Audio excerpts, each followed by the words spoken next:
Vzduchom lietali kamene, drevené palice a iné predmety. Takto vyzerala bitka medzi obyvateľmi osady.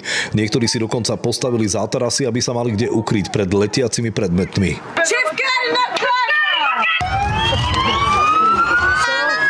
Do osady nedaleko Prešova bolo vyslané väčšie množstvo policajných i žandárskych hliadok. Operačné stredisko tam vyslalo aj záchranárov. Podľa miestnych, ku ktorým sme sa bezpečne dostali, to trvá s občasnými prestávkami už niekoľko dní. A teraz to vyvrcholilo v hromadnú bitku. Nemáme pokoj až do dneska. Jeden deň je dobrý, dva utajce.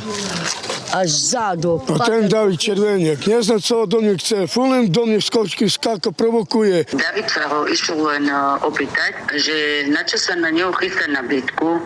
On tú sekundu ani minútu neváhal. Zobral ten kulík do hlavy, či to bola deska, alebo kulík, neviem. Davida udrel rovno do čela. Záchranári ošetrili a následne transportovali do nemocnice v Prešove 42-ročného muža s poranením hrudníka a sériovou zlomeninou rebier a tiež 34-ročnú pacientku s povrchovým poranením predkolenia. Do konfliktov sa zapájali celé rodiny, vrátane detí. Vášne sa podarilo upokojiť až po zotmení.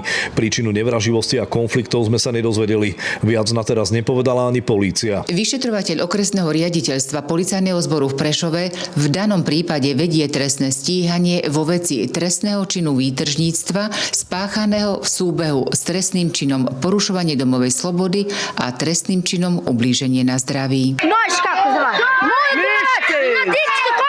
Furt mi volá na ferovku, neznám, co do mňa chce. A prečo sa vlastne začala bitka? Viete? Neviem, že prečo sa začala bitka. Vzhľadom na prebiehajúce konanie v tomto prípade bližšie informácie momentálne nie je možné poskytnúť. Zo Svinej